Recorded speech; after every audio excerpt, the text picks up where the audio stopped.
Hello दोस्तों, नमस्कार। स्वागत है आप सभी का एग्जामपुर के इस यूट्यूब चैनल पर। मैं हूं अनुपम भारद्वाज। तो आप सभी का स्वागत, वेलकम, हार्दिक अभिनंदन, इस्तकबाल है आप सभी का। तो दोस्तों, आज हम एक नए टॉपिक से आज पर बात कर रहे हैं और वो नया टॉपिक होगा आज हमारा भारत के खनिज संसाधन। बड़ा महत्वपूर्ण टॉपिक है। ऐसा कोई एग्जाम नहीं है जिसमें से प्रश्न ना पूछा गया हो, चाहे वो पीसीएस का पेपर हो आपका, चाहे आपका कोई भी, अगर आप अपने वनडे के पेपर को ले लेंगे तो उनमें भी आ जाता है। उन सभी के सभी पेपरों में इससे हमेशा प्रश्न पूछे गए हैं। तो आज एक टॉपिक को डिस्कस करेंगे और टॉपिक का नाम होगा भारत के खनिज। भारत के खनिज यानी इंडियन मिनरल्स। तो भारत के खनिज की बात करेंगे यानी हम बात करेंगे इंडियन मिनरल्स की बात करेंगे। अब उस भारत के खनिज की बात करेंगे साथी मेरे, तो ध्यान रखिएगा सबसे पहले कि जो खनिज होते हैं वो क्या होते हैं। सबसे पहले तो ध्यान रखिएगा, खनिज हमेशा चट्टानों से प्राप्त किए जाते हैं। ये बात आप बहुत अच्छे से जानते हैं। और आप ये भी जानते हैं, अगर हम ये बात करें कि खनिज होते कितने प्रकार के हैं, तो ध्यान रखिएगा यहाँ पर लिखेंगे कि भारत में खनिज 3 प्रकार के पाए जाते हैं। कितने प्रकार के? 3 प्रकार के पाए जाते हैं। भारत में खनिज कितने प्रकार के पाए जाते हैं? 3 प्रकार के पाए जाते हैं। कौन कौन से प्रकार के खनिज पाए जाते हैं? एक पाए जाते हैं धात्विक खनिज। कौन से? धात्विक खनिज। एक खनिज पाए जाते हैं धात्विक खनिज। दूसरा खनिज होता है अधात्विक खनिज। एक तो धात्विक खनिज, एक अधात्विक खनिज, और तीसरा होता है ईंधन खनिज। कौन सा? ईंधन खनिज, या इसी को हम कहते हैं ऊर्जा खनिज। क्या कहते हैं? ऊर्जा खनिज। तो भारत में 3 प्रकार के खनिज पाए जाते हैं। अधात्विक खनिज, धात्विक खनिज, metalloid minerals, non metalloid minerals और एनर्जी फ्यूल। क्या? Energy fuel. तो भारत में खनिज 3 प्रकार के होते हैं, धात्विक, अधात्विक और ईंधन खनिज। धात्विक, अधात्विक और ईंधन खनिज भारत में 3 प्रकार के पाए जाते हैं। अब ध्यान रखिएगा, अब यहाँ पर ध्यान रखिएगा कुछ बातें बेसिक अब यहाँ पर पढ़ेंगे। जैसे आप ध्यान रखिएगा, सबसे पहले आप यहाँ पर ध्यान रखिएगा कि आप इस बात को जानते हैं कि जो समुद्र जो हैं, समुद्र संसाधनों के भंडार हैं। यहाँ पर कुछ बात लिखेंगे कि समुद्र संसाधनों के भंडार हैं। समुद्र संसाधनों के भंडार हैं। क्या है ये संसाधनों के भंडार हैं। क्या? समुद्र। इसीलिए विभिन्न व्यक्ति, विभिन्न देश, हर कोई चाहता है कि हमारे और इस समुद्र पर हमारा अधिकार हो, इस समुद्र पर हमारा अधिकार हो।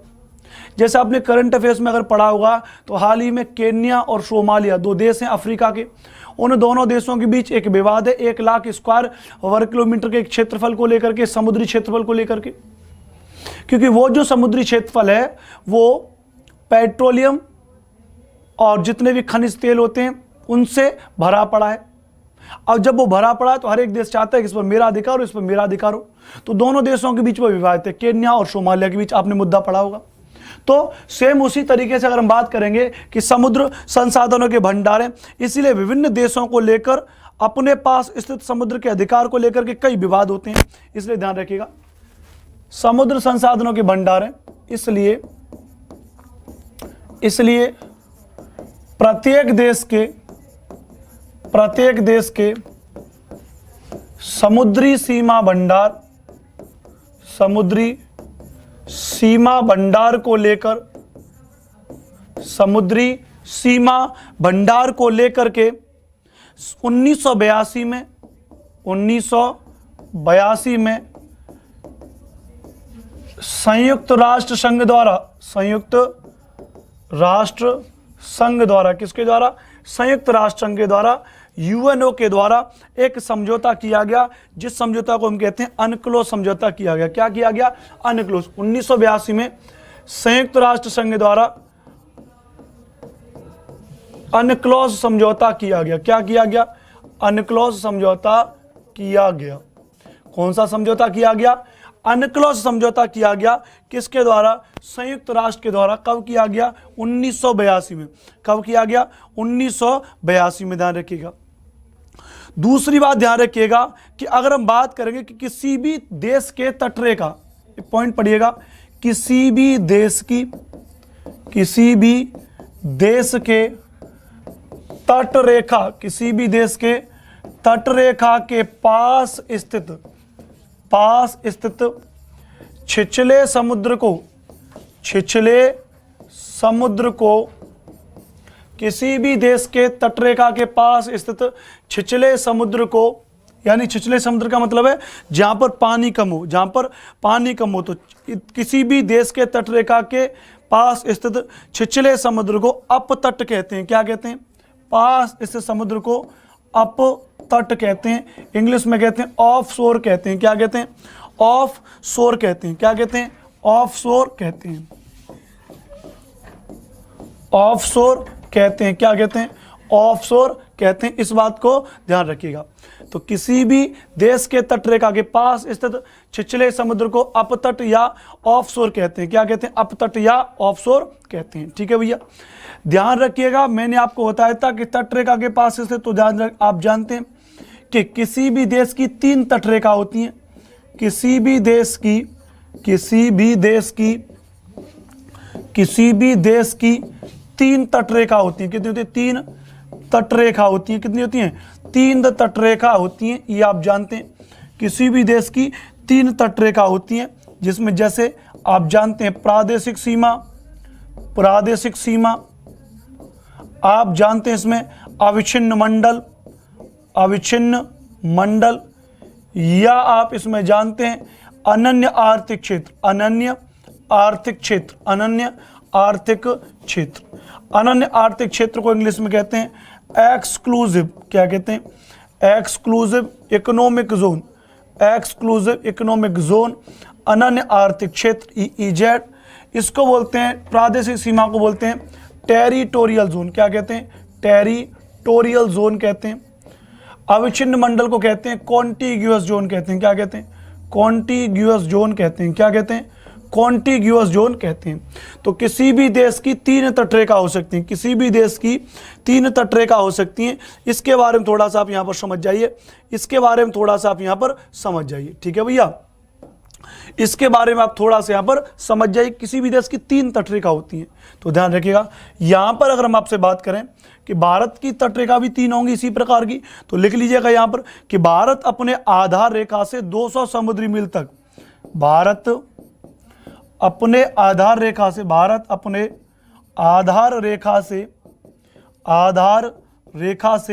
200 समुद्री मील तक, 200 समुद्री मील तक खनिजों को क्या कर सकता है? निकाल सकता है। 200 समुद्री मील तक संसाधनों का दोहन कर सकता है। 200 समुद्री मील तक संसाधनों का दोहन कर सकता है। क्या कर सकता है? संसाधनों का दोहन कर सकता है। क्या कर सकता है? संसाधनों का दोहन कर सकता है। कब तक कर सकता है? 200 समुद्री मील तक संसाधनों का दोहन कर चुका है। यह जितनी भी तटरेखा होती हैं, अगर उनके बारे में अगर आप बात ना समझ पा रहे हो, तो इनके बारे में हम लास्ट में पहले आपको कई बार मैं आपको पढ़ा भी चुका हूं कि भारत की 3 तटरेखा होती है इस तरीके से। तो भारत अपने आधार रेखा से 200 समुद्री मील तक क्या कर सकता है? इन चीजों को निकाल सकता है। ये उम्मीद है ये बात यहां पर आपको समझ में आई होगी। ये बात आपको यहां पर समझ में आ गई होगी। आप ध्यान रखिएगा, अगले पॉइंट पर चलेंगे यहां पर कि भारत में अधिकतम पेट्रोलियम और प्राकृतिक गैस का उत्पादन अपतटीय क्षेत्र से होता है। भारत में अधिकतम या अत्यधिक कह सकते हैं, भारत में पेट्रोलियम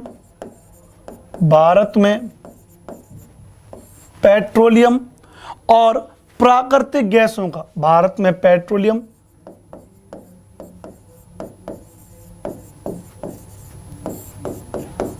और प्राकृतिक गैसों का अधिकतम उत्पादन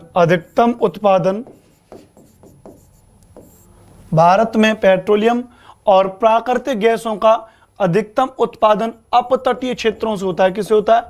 अपतटीय क्षेत्रों से होता है। किससे होता है? अपतटीय क्षेत्रों से होता है। अपतटीय का मतलब आसपास का छिछरा समुद्र।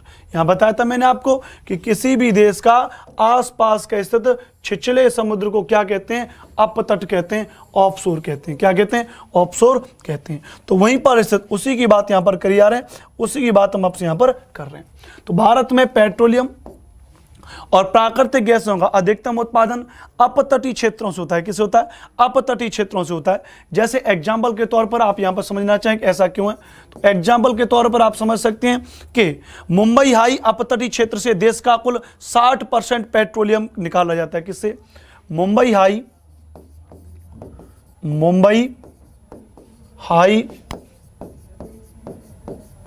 अपतटीय क्षेत्र से, मुंबई हाई अपतटीय क्षेत्र से देश का लगभग 60% पेट्रोलियम उत्पादित होता है। क्या होता है? पेट्रोलियम उत्पादित होता है। इसका मतलब आप समझ गए होंगे कि अधिकतम जो पेट्रोलियम का उत्पादन होगा वो अपतटीय क्षेत्र से होगा, क्योंकि मुंबई हाईवे कहां पर है? अपतटीय क्षेत्र के अंतर्गत ही आता है। किसके अंतर्गत आता है? अपतटीय क्षेत्र के अंतर्गत आता है। एक प्रश्न कभी कभी पूछ लिया जाता है कि अगर यह प्रश्न पूछा जाए कि संविधान के अंतर्गत खनिजों पर किसका अधिकार होता है, तो संविधान के अंतर्गत खनिजों पर राज्य सरकारों का अधिकार होता है। किसका होता है? राज्य सरकारों का अधिकार होता है। किसका अधिकार होता है? राज्य सरकारों का अधिकार होता है। किसका अधिकार होता है? राज्य सरकारों का अधिकार होता है। संविधान के अंतर्गत खनिजों पर राज्य सरकारों का अधिकार होता है। किसका होता है? राज्य सरकारों का अधिकार होता है। इस बात को आप यहां पर समझ सकते हैं। ठीक है भैया, बताइए यहां तक चीजें आपको उम्मीद है एकदम से समझ में आ गई होंगी। ये सारी बातें आपके सामने हैं।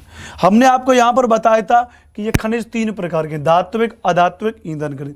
अगर हम बात करें यहां पर कि देश के कुल खनिज उत्पादन के मूल्य में, मैं यहीं पर लिख दे रहा हूं इस बात को। अगर हम यहां पर लिखना चाहें, यहां पर मैं आपको इस बात को बताऊं कि देश के कुल खनिज उत्पादन में, देश के कुल खनिज उत्पादन में कहां पर साथी मेरे? देश के कुल खनिज उत्पादन के मूल्य में, देश के कुल खनिज उत्पादन के मूल्य में सर्वाधिक योगदान ईंधन खनिज का है। किसका है? ईंधन खनिज का है। कितना है भैया? ईंधन खनिज का है। कितना है भैया? अगर बात करेंगे कि कुल का 66%, यानी अगर 100 रुपये हमको प्राप्त हो रहे हैं पूरे खनिजों से, धात्विक खनिज, अधात्विक खनिज, ईंधन खनिज, सबको मिलाकर के अगर हमें 100 रुपये मिल रहे हैं, तो उनमें से 66 रुपये हमें किससे मिलेंगे? अकेले ईंधन खनिज से मिलेंगे। किससे मिलेंगे? अकेले ईंधन खनिज से ही हम इसको मिलेंगे। इस बात की बात हम यहां पर समझ सकते हैं। दूसरी बात ध्यान रखिएगा, यह बात आप यहां पर जानते हैं कि संविधान के अंतर्गत खनिजों पर राज्य सरकारों का अधिकार होता है। आप जानते हैं कि प्रत्येक खनिज एक निश्चित चट्टानी संरचना में पाया जाता है। प्रत्येक खनिज, मैंने आपको पहले ही बात बता दी कि प्रत्येक खनिज एक निश्चित चट्टानी संरचना में पाया जाता है। एक निश्चित चट्टानी संरचना में पाया जाता है। चट्टानी संरचना में पाया जाता है। प्रत्येक खनिज एक निश्चित चट्टानी संरचना में पाया जाता है। हमारे देश का अधिकतर खनिज संसाधन धारवाड़ क्रम की चट्टानों से पाया जाता है। प्रत्येक खनिज एक निश्चित चट्टानी संरचना में पाया जाता है तथा हमारे देश में अधिकतम खनिज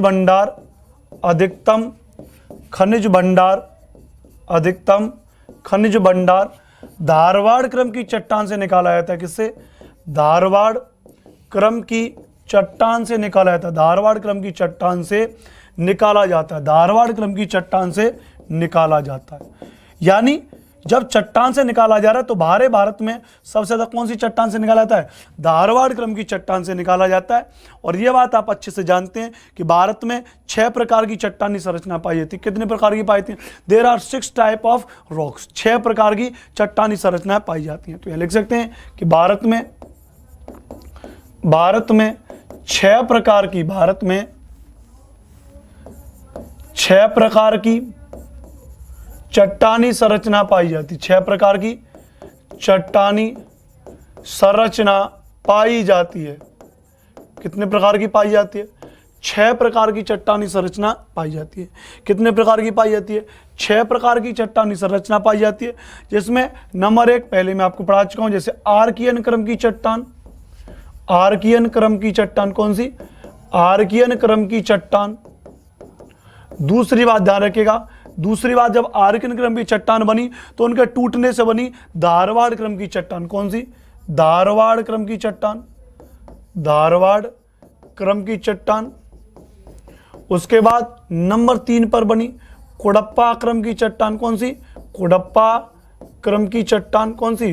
कुडप्पा क्रम की चट्टान। तो धारवाड़ क्रम की चट्टान, कुडप्पा क्रम की चट्टान इससे बनी। विंध्यन क्रम की चट्टान बनी। कौन सी बनी? विंध्यन क्रम की चट्टान। विंध्यन क्रम की चट्टान कौन सी बनी? विंध्यन क्रम की चट्टान बनी। कौन सी बनी? विंध्यन क्रम की चट्टान बनी। उसका गोंडवाना क्रम की चट्टान और दक्कन ट्रैप। गोंडवाना क्रम की चट्टान, गोंडवाना क्रम की चट्टान, और उसके बाद आ गया हमारा दक्कन ट्रैप। कौन सा आ गया? दक्कन ट्रैप। कौन सा? दक्कन ट्रैप। तो भारत में 6 प्रकार की चट्टानी संरचना पाई जाती है, इस बात को आप जानते हैं, है ना। तो हालांकि भारत में खनिजों का हर जगह अलग अलग वितरण होता है, लेकिन जो अधिकतम है भारत में वो धारवाड़ क्रम की चट्टान से पाया जा रहा है। कौन सी चट्टान से? धारवाड़ क्रम की चट्टान से। लेकिन ध्यान रखिएगा, भारत में ये 6 प्रकार की चट्टान पाई जाती है, जिनमें सर्वप्रमुख कौन सी है? जिनमें सर्वप्रमुख कौन सी साहब? सर्वप्रमुख है हमारी इसमें धारवाड़ क्रम की चट्टान। कौन सी? धारवाड़ क्रम की चट्टान। लेकिन आखिरकार खनिजों का वितरण भी कैसा है? असमान है। कैसा है? असमान है। तो लिख लीजिए कि भारत में खनिजों का वितरण असमान है। भारत में खनिजों का वितरण, भारत में खनिजों का वितरण, भारत में खनिजों का वितरण असमान है। कैसा? असमान है। भारत में खनिजों का वितरण असमान है। कैसा है भैया? भारत में खनिजों का वितरण असमान है, इसलिए भारत में पाए जाने वाले अधिकांश खनिज को, इसलिए भारत में पाए जाने वाले, भारत में पाए जाने वाले, इसलिए भारत में पाए जाने वाले अधिकांश खनिज को 5 पेटियों में वितरित किया गया है। इसलिए भारत में पाए जाने वाले अधिकांश खनिज को, अधिकांश खनिजों को 5 पेटियों में बांटा गया। कितनी पेटियों में? 5 पेटियों में बांटा गया है। कितनी पेटियों में बांटा गया है? 5 पेटियों में बांटा गया है। कितनी पेटियों में बांटा गया? 5 पेटियों में बांटा गया है। खनिजों के आधार पर। किसके आधार पर भैया? खनिजों के आधार पर भी इनको 5 पेटियों में बांटा गया। कितनी पेटियों में बांटा गया? 5 पेटियों में इनको बांटा गया है। कितनी पेटियों में? 5 पेटियों में। जैसे नंबर 1 होती है छोटा नागपुर पेटी। नंबर 1 छोटा नागपुर पेटी। कौन सी पेटी होती है? नंबर 1 होती है छोटा नागपुर की पेटी। कौन सी? छोटा नागपुर की पेटी। छोटा नागपुर की पेटी। छोटा नागपुर पेटी। और छोटा नागपुर पेटी के बारे में आप जानते हैं, मैं जब आपको पठार पढ़ा रहा था तो मैंने बताया था कि छोटा नागपुर के पठार के आसपास कोयला सबसे ज़्यादा मात्रा में पाया जाता है, लोहा सबसे ज़्यादा मात्रा में पाया जाता है, सब कुछ ज़्यादातर जो खनिज पाए जाते हैं वो किस में पाए जाते हैं? छोटा नागपुर पेटी के आसपास ही पाए जाते हैं। ध्यान रखिएगा, इसलिए इसको भारत का खनिज हृदय कहते हैं। किसको? छोटा नागपुर जो पेटी है इसे भारत का खनिज हृदय कहते हैं। इसे भारत का खनिज हृदय कहते हैं। इसे भारत का खनिज हृदय कहते हैं। क्या कहते हैं? खनिज हृदय कहते हैं। इसे भारत का क्या कहते हैं? इसे भारत का खनिज हृदय कहते हैं। क्या कहते हैं? इसे भारत का खनिज हृदय कहते हैं। दूसरी बात अगर आपसे बात करें, दूसरा होता है उत्तर पश्चिम पेटी। उत्तर पश्चिम पेटी, उत्तर पश्चिम पेटी, नॉर्थ वेस्ट बेल्ट। तीसरा हमारा इसमें हो जाता है, इसको हम कहते हैं मध्यवर्ती पेटी। कौन सी? मध्यवर्ती पेटी। मध्यवर्ती पेटी। चौथा हमारा इसमें होता है मध्यवर्ती पेटी के बाद में इसमें हो जाता है दक्षिण पश्चिम पेटी। एक हो जाएगा दक्षिण पेटी और एक हो जाएगा दक्षिण पश्चिम पेटी। क्या हो जाएगा? दक्षिण पश्चिम पेटी। कौन सा? दक्षिण पश्चिम पेटी। तो ये आपके सामने 5 पेटियां। कितनी पेटी हैं? 5 पेटी हैं। छोटा नागपुर पेटी, उत्तर पश्चिम पेटी, मध्यवर्ती पेटी, दक्षिण पेटी, दक्षिण पश्चिम पेटी। कितनी? दक्षिण पश्चिम पेटी। साउथ वेस्ट बेल्ट, इंग्लिश में चाहे इंग्लिश में लिख सकते हैं, south west belt, south west belt. और दक्षिण पेटी में साउथ बेल्ट, मध्यवर्ती पेटी में मिडिल बेल्ट, इसके बाद north west belt, north west belt. तो नॉर्थ वेस्ट बेल्ट यानी ये सारी बात, इनको इन रूपों में बांटा गया है। सदर्न बेल्ट, मिडिल बेल्ट, छोटा नागपुर बेल्ट, ये आपके सामने है दोस्तों। इसके बारे में उम्मीद है आपको ये सारी बातें यहां पर समझ में आ गई होंगी। ये सारी बातें आपको यहां पर समझ में आ गई होंगी। अब देखिएगा अब हमको यहां पर समझना है इस दक्षिण पश्चिम पेटी। ये तो हमने कहा। अब आपसे प्रश्न यहां से पूछा जाएगा, बताइए खनिजों को, भारत को खनिजों की दृष्टि से कितनी पेटियों में बांटा गया? तो भारत को खनिजों की दृष्टि से 5 पेटियों में बांटा गया। कितनी पेटियों में बांटा गया? 5 पेटियों में बांटा गया। कौन कौन सी 5 पेटी हैं? छोटा नागपुर पेटी, उत्तर पश्चिम पेटी, मध्यवर्ती पेटी, दक्षिण पेटी, दक्षिण पश्चिम पेटी। नंबर 1 छोटा नागपुर पेटी, उत्तर पश्चिम पेटी, मध्यवर्ती पेटी, या दक्षिण पेटी, या दक्षिण पश्चिम पेटी। उसके बाद खनिजों के वितरण के आधार पर 5 भागों में बांटा गया। याद करने वाली बात है, ये याद करने वाली बात है कि भारत में खनिजों का वितरण असमान है, इसलिए भारत में पाए जाने वाले अधिकांश खनिजों को 5 पेटियों में बांटा गया। कितने भागों में? 5 पेटियों में बांटा गया है। उसके बाद अब खनिज क्योंकि चट्टानों से निकाले जाते हैं। खनिज किससे निकाले जाते हैं? चट्टानों से। तो भारत में जो चट्टान है वो भी 6 प्रकार की। कितने प्रकार की? 6 प्रकार की। आर्कियन क्रम की चट्टान, धारवाड़ क्रम की चट्टान, कुड़प्पा क्रम की चट्टान, विंध्यन क्रम की चट्टान, गोंडवाना क्रम की चट्टान, दक्कन ट्रैप, या इसी को कहते हैं बेसाल्टिक चट्टान है। क्या कह देते हैं? इसी का एक नाम और कह देते हैं बेसाल्टिक चट्टान है। क्या नाम देते हैं? बेसाल्टिक चट्टान है, दक्कन ट्रैप, बेसाल्टिक चट्टान है, गोंडवाना क्रम की चट्टान है, विंध्यन क्रम की चट्टान है, कुड़प्पा क्रम की चट्टान है, धारवाड़ क्रम की चट्टान है, आर्कियन क्रम की चट्टान है। कौन सी?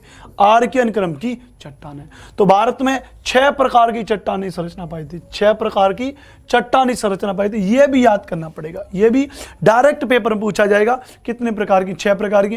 निम्नलिखित में से कौन सी नहीं है? इस आधार पर भी प्रश्न बन सकता है। तो 6 प्रकार की हैं, याद करनी पड़ेंगी। Archaean, Dharwar, Cuddapah, Vindhyan, Gondwana, Deccan trap.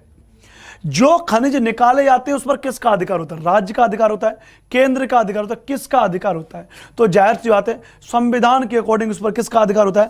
राज्य का अधिकार होता है। संविधान के अकॉर्डिंग किसका अधिकार होता है?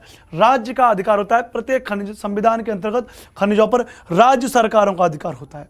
लेकिन डायरेक्ट इसमें एक अधिनियम है, खान और खनिज अधिनियम 1957। तो यह एक और लिख सकते हैं, खान और खनिज अधिनियम, खान और खनिज अधिनियम, खान और खनिज अधिनियम,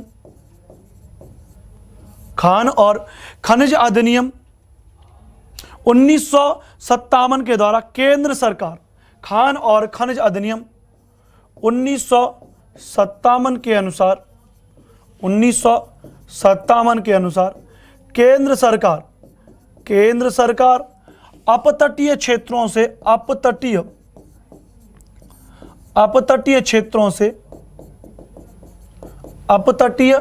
क्षेत्रों से उत्पादित खनिजों को नियमित कर सकती है। उत्पादित खनिजों को नियमित कर सकती है। क्या कर सकती है? नियमित कर सकती है। तो उत्पादित खनिजों को क्या कर सकती है? नियमित कर सकती है। यह बात आपको यहां पर समझनी पड़ेगी। खान और खनिज अधिनियम 1957 के द्वारा केंद्र सरकार अपतटीय क्षेत्रों से उत्पादित खनिजों को नियमित कर सकती है। वैसे इस पर किसका अधिकार होता है? राज्य सरकार का अधिकार। किसका होता है? राज्य सरकार का अधिकार होता है। प्रत्येक खनिज एक चट्टानी संरचना में पाया जाता है, निश्चित चट्टानी संरचना में पाया जाता है। भारत में सबसे ज्यादा धारवाड़ क्रम की चट्टान में पाया जाता है। मुंबई आई अपतटीय क्षेत्र में देश का लगभग 60% पेट्रोलियम का उत्पादन होता है। अधिकतम जो होता है अपतटीय क्षेत्र से होता है। अपतटीय क्षेत्र क्या था, ऑफशोर क्या होता है, ये सब बात हमने आपको यहाँ पर बता दी। अनक्लोज क्या था ये बता दिया। भारत में 3 प्रकार के खनिज हैं और देश के कुल खनिज उत्पादन के मूल्य में सर्वाधिक योगदान किसका, ईंधन खनिज का है। कुल का लगभग 66% किसका है, ईंधन खनिज या ऊर्जा खनिज का है। जब सबसे ज्यादा महत्वपूर्ण ईंधन खनिज या ऊर्जा खनिज है तो फिर हम इसी को पढ़ेंगे, इसी को शुरुआत करेंगे। तो हेडिंग डालेंगे आप सभी लोग ईंधन खनिज या ऊर्जा खनिज। क्या हेडिंग डालेंगे, हेडिंग डालेंगे आप सभी लोग ईंधन खनिज या ऊर्जा खनिज। ईंधन खनिज, ईंधन खनिज या ऊर्जा खनिज, ऊर्जा खनिज, ईंधन खनिज या ऊर्जा खनिज इसका उत्तर हो जाएगा। क्या इसका उत्तर हो जाएगा, ईंधन खनिज या ऊर्जा खनिज इसका क्या हो जाएगा, उत्तर हो जाएगा। तो सबसे पहली बात ध्यान रखिएगा, ईंधन खनिज के अंतर्गत भी कई प्रकार के खनिज आते हैं, जैसे कोयला, जैसे पेट्रोलियम, जैसे प्राकृतिक गैस। तो ध्यान रखिएगा ईंधन खनिज, ईंधन खनिज के अंतर्गत, ईंधन खनिज के अंतर्गत हम किसका अध्ययन करेंगे, कोयला यानी कोल, पेट्रोलियम,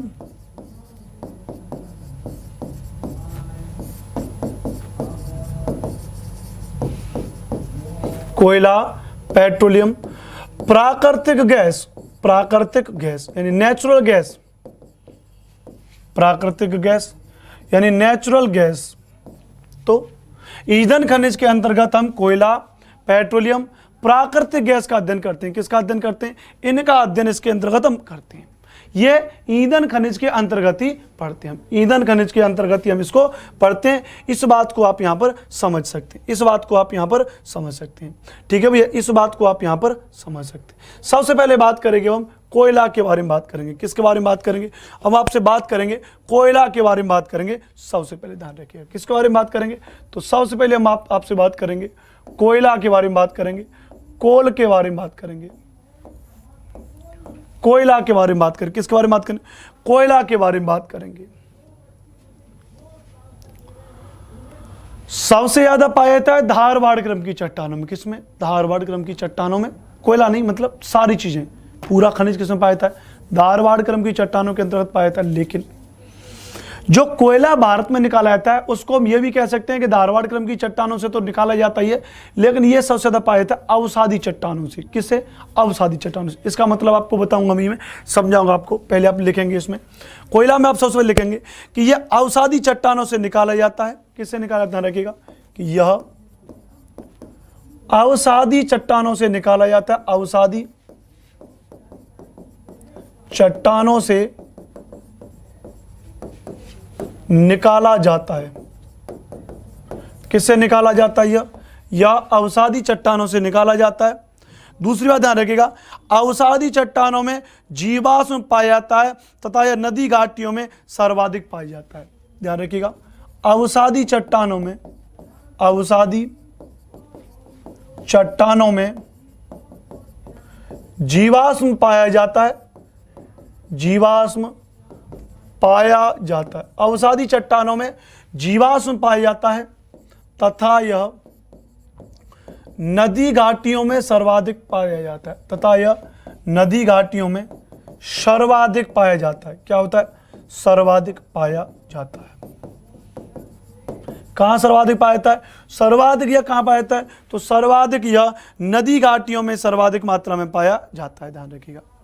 दूसरी बात ध्यान रखिएगा, अगर यहां पर बात करेंगे कि कोयले के महत्व को देखकर, कोयले के महत्व की वजह से, कोयले के महत्व की वजह से यानी इसके इंपॉर्टेंस की वजह से, कोयले के महत्व की वजह से इसे काला सोना कहते हैं। क्या कहते हैं इसे काला सोना कहते हैं। क्या कहते हैं इसे काला सोना कहते हैं।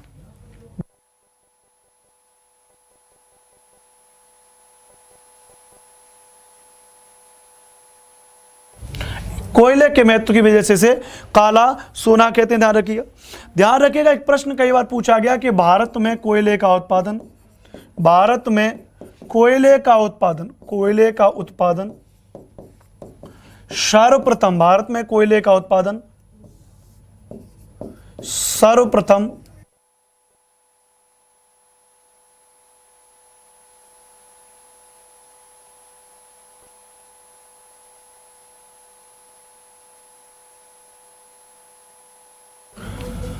भारत में कोयले का उत्पादन सर्वप्रथम रानीगंज पश्चिम बंगाल में हुआ। कहाँ हुआ? रानीगंज पश्चिम बंगाल में हुआ 1774 में, 1774। यानी भारत में सबसे पहले अगर कभी कोयले का उत्पादन हुआ तो भारत में सबसे पहले कोयले का उत्पादन 1774 में हुआ। कब हुआ? 1774 में हुआ। ये कोयले के बारे में बेसिक बातें, ये कोयले के बारे में बेसिक बातें हैं। अब अगर हम यहाँ पर बात करें इस चीज को लेकर के कि आखिरकार कोयले के प्रकार कितने होते हैं, ये प्रश्न पूछा जाता है। यहां से आने वाले प्रश्नों की बात करेंगे कि यहां से कौन कौन से प्रश्न पूछे जा सकते हैं। जैसे कि बताइए काला सोना किसे कहते हैं? काला सोना किसे कहते हैं? पहला नंबर एक प्रश्न, काला सोना किसे कहते हैं। प्रश्न पूछा जा सकता है कि कोयले का सबसे पहले उत्पादन कहां पर किया गया? तो रानीगंज पश्चिम बंगाल में कोयले का उत्पादन सबसे पहले किया गया। 1774 में सबसे पहले इसका उत्पादन किया गया। कोयला कौन सी चट्टानों से निकाला जाता है? तो कोयला अवसादी चट्टानों से निकाला जाता है। कौन सी चट्टानों से निकाला जाता है? अवसादी चट्टानों से निकाला जाता है।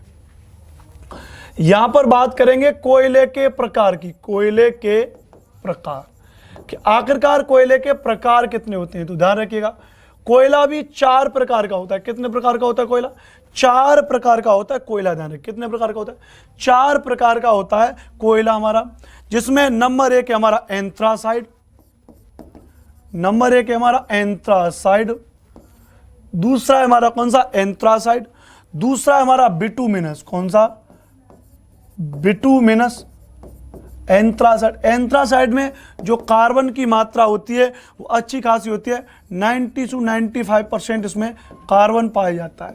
जिस कोयले में जितनी ज़्यादा कार्बन होगी उतना ही ज़्यादा कैसा होगा? अच्छा कोयला माना जाता है।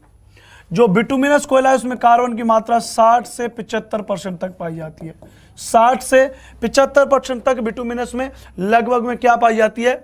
कार्बन की मात्रा पाई जाती है। उसके बाद लिग्नाइट और उसके बाद पीट। लिग्नाइट की बात करेंगे तो लिग्नाइट में C बराबर 30 से 40% या 50% तक पाया जाता है कार्बन। अगला है पीट, और पीट में कार्बन पाया जाता है बहुत कम, बहुत कम। तो कोयला के 4 प्रकार है, एंथ्रासाइड, बिटुमिनस, लिग्नाइट और पीट। ये क्या है? ये कोयले के 4 प्रकार है। ये क्या है? ये कोयले के 4 प्रकार है, एंथ्रासाइड, बिटुमिनस, लिग्नाइट और पीट। ये कोयले के 4 प्रकार है। अब जैसे जैसे कार्बन की मात्रा में कमी होती जाएगी इसमें ज्वलनशीलता में कमी होती जाएगी। क्या होती जाएगी? ज्वलनशीलता में कमी, ज्वलनशीलता में कमी होगी। क्या होगी? ज्वलनशीलता में कमी होगी, मतलब जलने में क्या होगी? कमी होगी। दूसरा धुएं की मात्रा में वृद्धि होगी, धुएं की मात्रा में वृद्धि होगी, धुएं की मात्रा में क्या होगी? वृद्धि होगी। क्या होगी? धुएं की मात्रा में वृद्धि होगी, ज्वलनशीलता में वृद्धि होगी, धुएं की मात्रा में वृद्धि होगी। इस तरीके से जैसे जैसे बढ़ता जाएगा।